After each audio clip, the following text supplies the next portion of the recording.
from Knit Picks, and I'm here with Holli Yeoh, designer. Hi there. Hi, Holli. Hi, Lee. Nice to talk to you today. It's great talking to you. So we just to while people start rolling in, we do this Facebook Live every Thursday morning, and we're just here to chat live if you're there live, and the videos are always still existing on Facebook for you to see later. So hello, whether you're live or whether you're watching later. It's nice to talk to you today, everybody.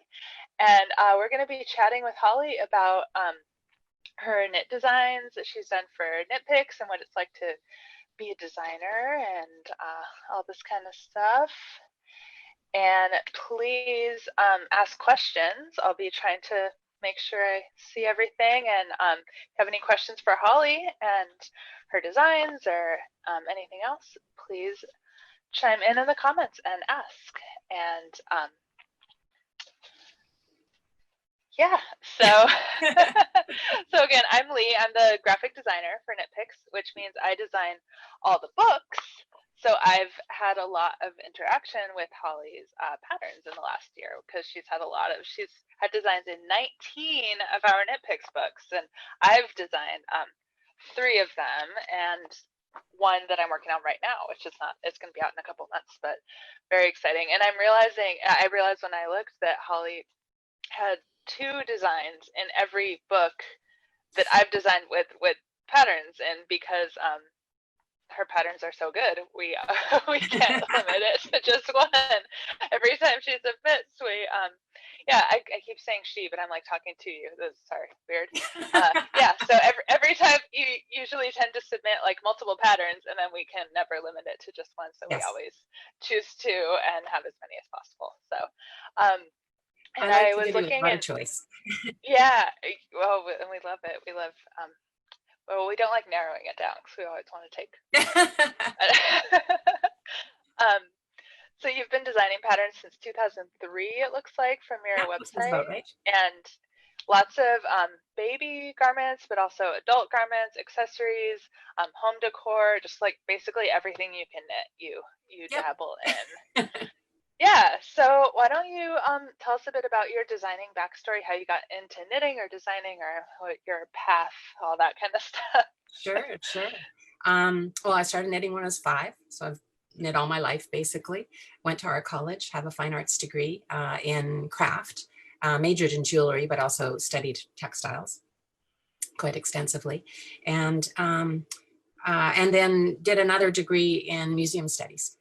So while I was working in museums, I was still making jewelry on the side and knitting on the side, and kind of felt like the jewelry was too toxic, and I wanted to sort of start a family and switch over to concentrating more on knitting. So just one day I had this epiphany and said, that this is what I'm going to do. I'd read about other designers who had started when their babies were little, and oh my goodness, they must have had a different kind of baby than me. She was one of those babies who just wanted to be held all the time. At any rate, I did start when she was little, when she was a baby, and I've sort of never looked back ever since I started designing. Cool. Yeah, I can't imagine. I don't have kids, so I would imagine having a baby and being a knit designer at the same time would be very difficult. Yeah. Some days I was just happy to get a couple of stitches in, Yeah. So what's your favorite kind of thing to design, whether it's type of item or type of stitch pattern? Like what are you drawn to most? Sweaters, definitely sweaters. I like working with lightweight yarns, so fingering weight yarns would be my preference. Although I realize worsted weights knit up a lot faster. Yeah, I've got a lot of I've noticed recently I have a lot of blankets under my belt now, so I guess I like blankets too. Remember at one point I had never knit a blanket before, and I was thinking, okay, well, that's got to go on my bucket list. So I guess it just kept on going on my bucket list. You have some awesome blankets. I'm not really a blanket knitter, but some of your blankets have me tempted to give it a try. For sure. Let's take a second. We have so many people joining us from all over. Oh, So I will fabulous. say hi from Texas, Ohio, South Dakota, Arizona, San Diego, where I went to school Wow. there. So hi, San Diego. Kalamazoo, Suffolk, and Vancouver, Washington, which is where the Knit Picks offices are in Vancouver, Washington. You are in Vancouver, Canada, right? That's right. Other Vancouver, big Vancouver. Cool. I took a trip to Vancouver, Canada a couple years ago, and I loved it. It's a beautiful city. And Korea. Wow. Hi, everybody, all Hello. over the world. Exciting. And Hannah is saying that Evening Mesa Blanket is her favorite pattern.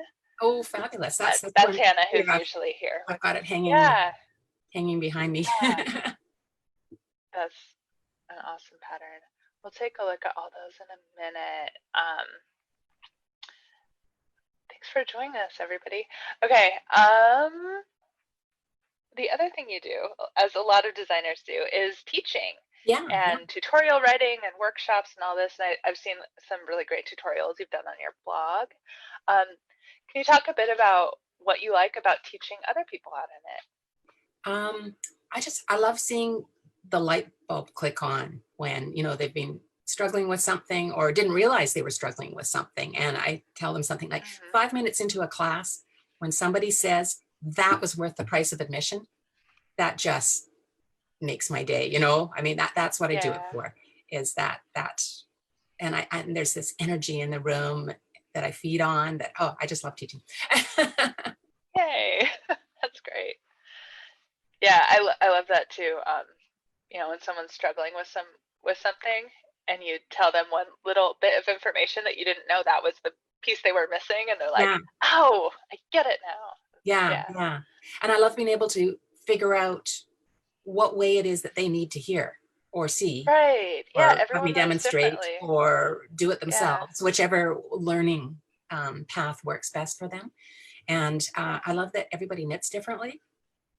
Yeah. So I need to figure out what their knitting style is so I can figure out how to help them. And all of that I find really exciting. Yeah. Barbara says she recognizes the cardigan you're wearing, which I do too. Yeah, let's talk a bit about your designs you have. I recognize that cardigan because it was the cover of this book I designed. That's right. Called the Lansbury cardigan, right? Yeah. Different colorway. Yeah. I love that design. I love it because it's like a classic striped cardigan, which I love striped cardigans, but it has these little details, which I always think of. Your patterns always have these really thoughtful, clever details, like the saddle shoulders, which, you know, you didn't have to put those there, but they made it special. They make it its own. Yeah, I love it. Thank you. What was the design process like for that? Gosh, what was this one? You know, I think it might have been like a sweater from the Gap or something that just sort of caught my eye one day. And I gather pictures all the time. And then when a call comes out for submissions, and I can't remember what the specifics about this particular call, but something about the stripy sweater that I saw one day sort of twigged in my mind. And I really wanted to carry the stripes right up the saddle shoulder. So this is a top-down construction. And you start by knitting these 2 little rectangles, one for each shoulder, sort of like epaulettes.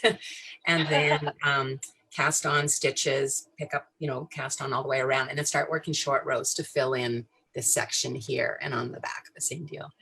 And then from there on, it's fairly straightforward, but it is a set-in sleeve. It's not a circular yoke, or it's not a circular yoke or a raglan. It's a set-in sleeve.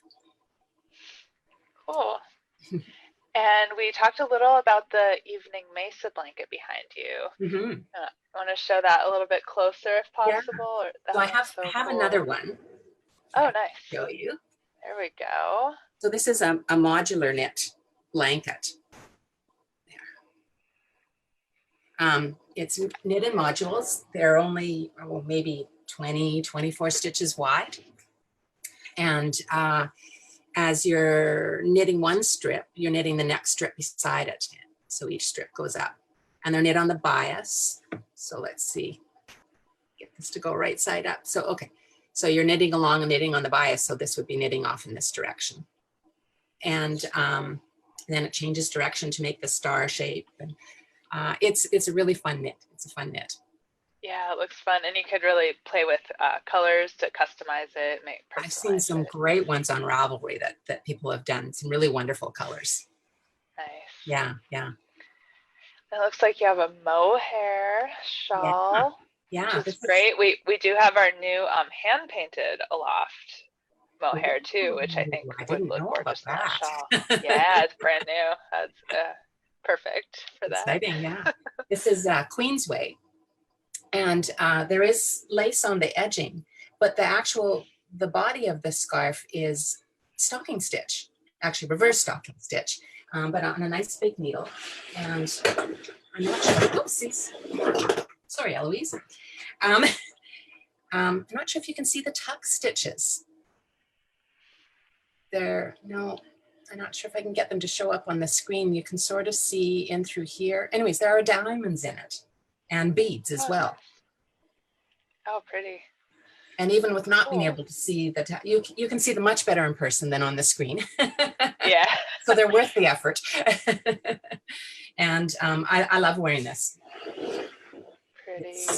Mohair can sort of keep you warm. Yeah, and it's so lightweight. It's great, you know. Kind of roll it up and put it in your bags. Exactly. Yeah. It's great for, the staff Christmas party where, ladies wear dresses with nothing on their shoulders, and then the guys are in their suits, and oh, it's warm in here. No, it isn't.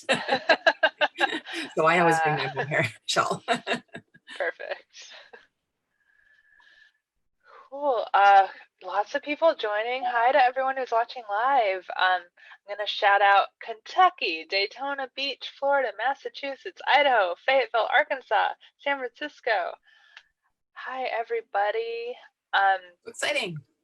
Anne Marie loves how perfectly matched the sleeve stripes and body are for that. Thank you. Well, it's because they go all the way around. Yeah. So what are your favorite Knit Picks yarns to use, or / like fiber? You said you like fingering weight the most. I like fingering weight. So Hawthorne and Stroll are great. Stroll is amazingly soft for a sock yarn. It always surprises me when I get some. But my new favorite is Twill.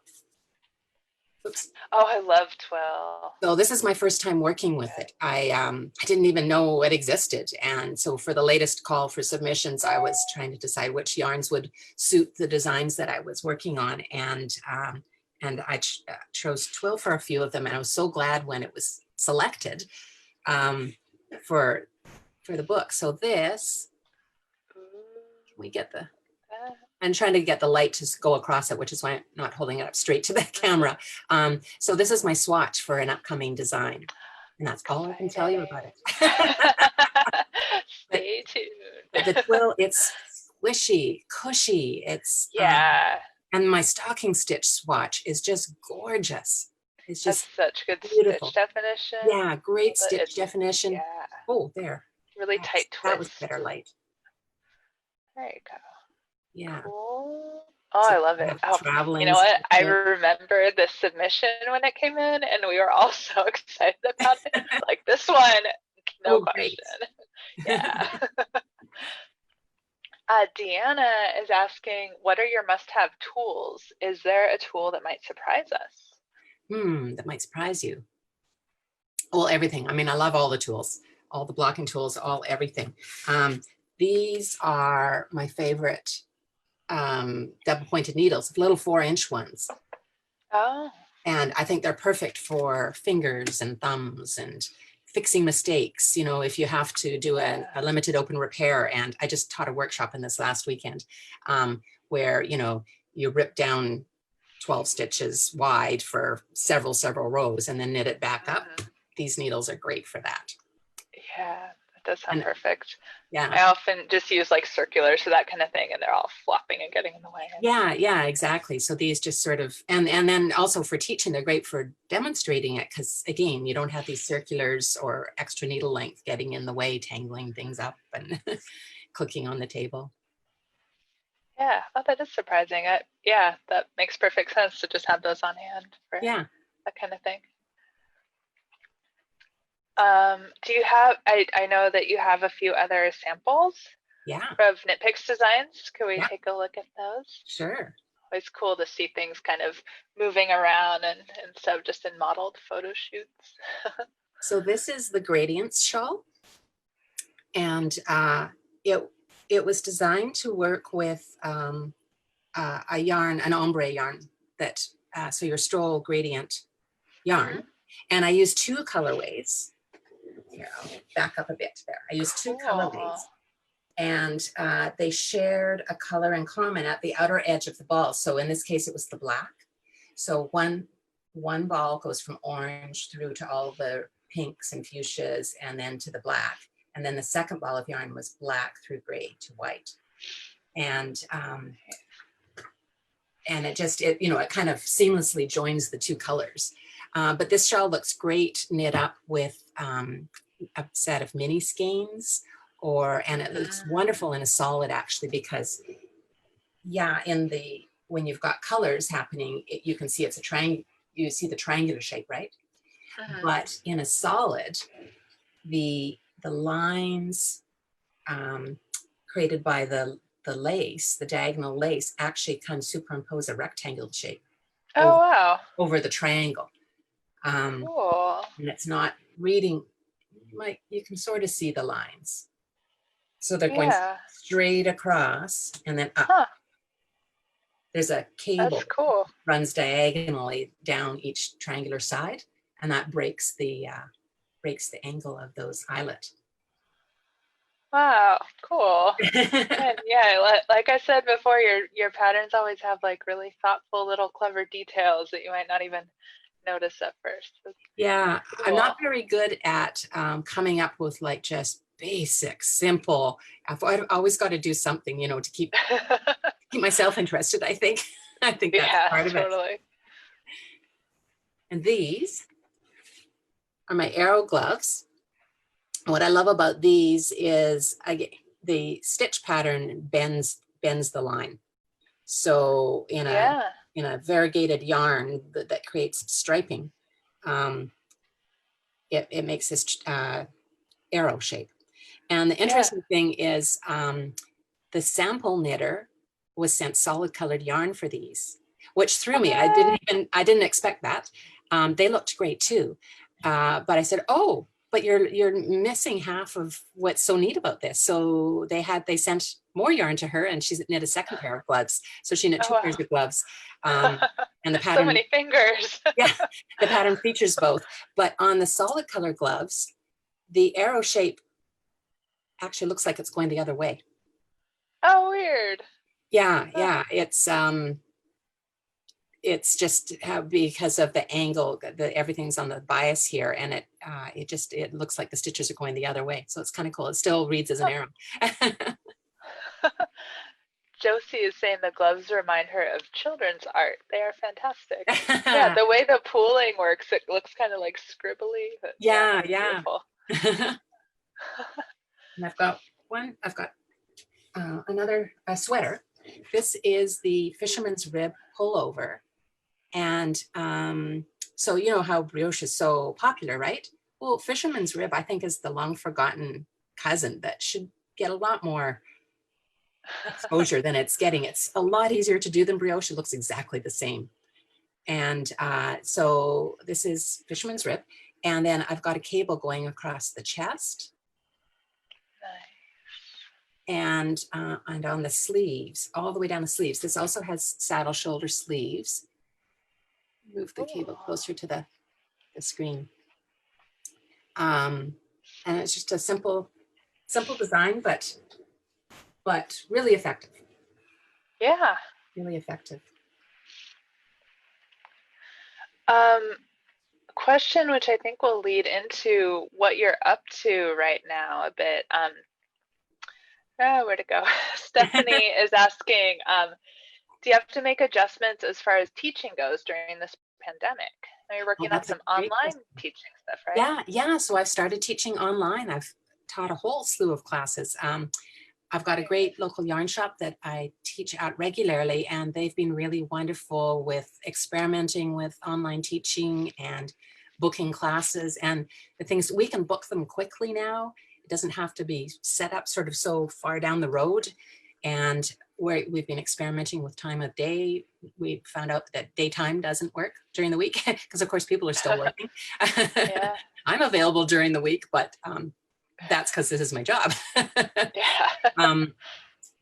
Yeah, so I've been teaching a lot of Zoom classes, and I've got another one coming this weekend in entrelac. And oh, I forgot to pull that sample out. I designed some entrelac mittens. They're not on the Knit Picks site, but they do use Knit Picks yarn. Oh. They're a great stash buster. And so the cuff is entrelac.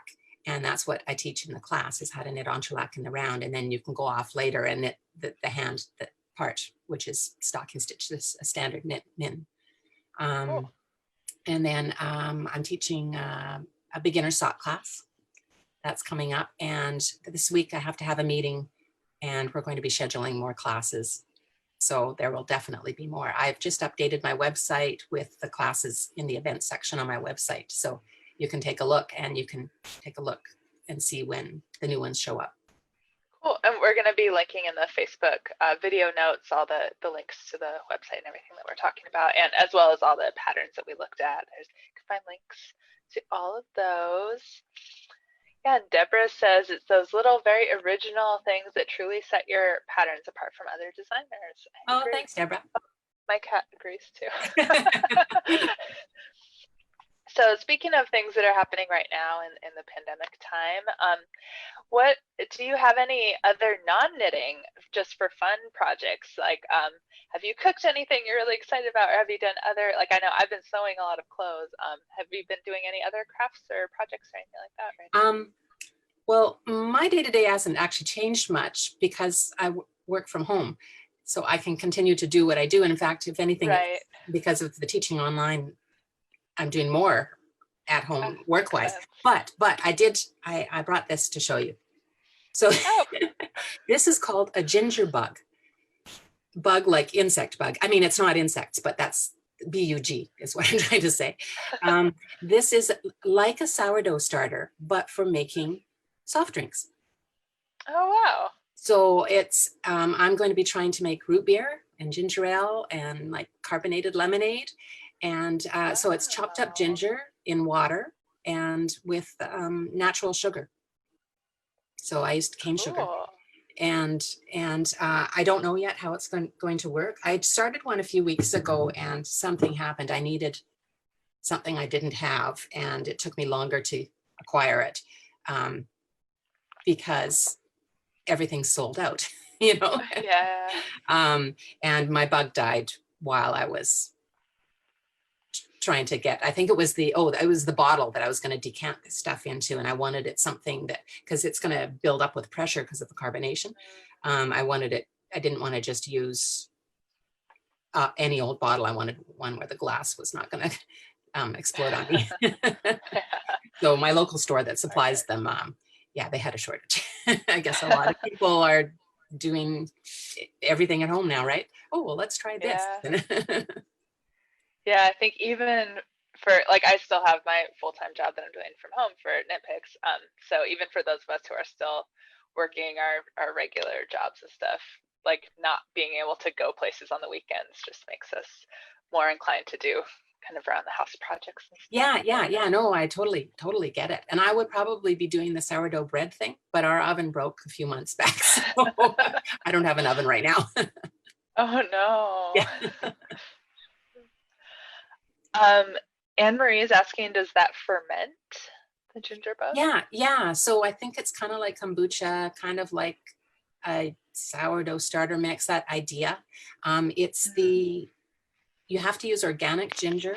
You can't use non-organic because it's processed in a way that there's something I think that grows on the skin, outer skin of the ginger, and you need that needs to be on it for it to work. And it feeds off the sugar. So I feed this every day with more ginger and more sugar. And it's not a ton of sugar, it's like a teaspoon of sugar a day. for Cool. 5 days, and it's supposed to get little bubbles. So this one is today's the 4th day. I haven't fed it yet today. I don't know though whether there are any bubbles yet. So I don't know. This one might not work. I might have to try it again. When I bought the ginger this time, there was only one piece of ginger left in the organic store. So I didn't get my choice of ginger. We have a couple more questions. Deborah is asking if you are offering the zippers class. Oh, that's a good question. I could mention it to the yarn shop, and we could put it on the schedule. Yeah, so I'm really receptive to what people are interested in doing. So actually, that would be a good one. Yeah. Cool. There you go. And Sherry is asking any recommendations for quick summer sweaters to knit. Ooh, quick summer sweaters. On the spot. Yeah. Yeah, but they're not knit pick sweaters. Well, you can always use knit picks yarn. Yeah, exactly. Yeah, I have two. They're kind of sisters to one another. One is called, I have to remember what they're called, Billhook Tank, and the other is called Grotto Nymph. And they're shells, so they're sleeveless. One has all the lace on the back. Although when they photographed it, they put it on backwards. Oh no. The photographs are with the lace on the front, so now we call it reversible, and it works, luckily. Cool. And the other has, oops, I just spilled my coffee. The other has lace up the side. Nice. And they have a shaped hem. And those are designed for cotton yarns or like linen? No, actually, but Billhook Tank, I reknit in cotton, and it's beautiful in cotton. And Grotto Nymph is in a fingering weight yarn, so you could do a blend. Probably. Yeah, we have like the comfy fingering weight. Yeah, and it's the acrylic. Yeah. So I think those would work really nicely. Nice.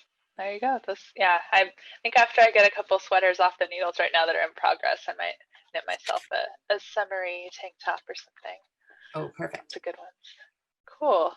All right, so I think we kind of caught up on the questions. So for everyone, we talked a bit about you have an events page on your blog and stuff. What are the best places to find you? If people want to follow you. I spend most of my time on Instagram. Tag me there so I see you. Share your projects. I love seeing what other people are knitting and doing with my designs, especially when there are modifications and personalization. Yeah, exactly. That's really exciting. My website, and I'm on Ravelry as well. Cool. So we have one final question that just came in. Stephanie is asking which Knit Picks yarn in cotton is best for garment making. So I don't know if you've used any, because you said yeah, I haven't used a lot. I will say as an answer that we just did a podcast episode last week or 2 weeks ago on summer knitting and cotton yarn. We have a whole segment on cotton yarn. So if you want to know lots about it, I would recommend checking that podcast out. I know I'm knitting a sweater right now in Comfy Color Mist, which is a worsted weight cotton acrylic blend, and that's turning out really nice. Yeah, so we have the Instagram link there for you in the comments for everyone. Cool. Well, if you have any more questions, anybody, you can always ask in the comments. We'll check them, after we're done being live and answer in the comments and post links in the comments. And thanks to everyone on the Craft Yarn Council page also, because I know it's rebroadcast over there. Oh, cool. Hello. And I will remind you that we do have the podcast every other week. So if you like us chatting, the Knit Picks team, you can listen to us chatting on the podcast too. And we're here on Facebook Live every Thursday morning. And you can always look back at live videos that you missed on our Facebook page. Click the videos and you'll see all the past videos of what we've talked about in the past. and go to our website for our learning center to find tutorials, and go to Hollywood's website for her tutorials and learn all the things. And thank you so much for joining us. Thanks everyone who shouted out and said hi. And thank you, Holli. It was so fun to chat with you. I love proofreading your patterns when I design books because they're always so well written and error free and pleasant. Oh, thank you. Thank you. Read. That's what I strive for. Well, it was great to chat with you, and I hope you're doing well these days. And I didn't even talk about that the book I'm editing or graphic designing and laying out right now has 2 of your patterns. Yes. And I think you have a sneak peek. Can you show a sneak peek before we wave goodbye? Yeah. I love it. Yeah. This is the book that's going to come out in about 2 months. Yeah. So this is a blanket. It's also a modular knit blanket. Except I'm trying to find the, let me turn it around. Really the exciting part is on the other side. So it has this cross in it, and it's an off-center cross. There. It's all one color, and it's the technique, the joining, the modular joins is what creates the visual interest in this. And so imagine a quilt with stitching on it, or pieces pieced together, all the same color, but with stitching. So this, I just love it. I'm really excited about this one. Yeah, so I just did like the diagram and everything on the pattern, and so learning, I basically like knit it in my head and learned how it's knit, and it's so cool, and now I want to make it. Yeah, this construction so that was fun is to really show. neat. Yeah, so that again, that's it, that pattern that's not out yet, but in a couple months, and you have 2 patterns in that book too. Yes. Yeah, that always fun new stuff happening. So yeah, thank you everybody. Thank you, Holli. It's great to talk to you. Bye. Bye.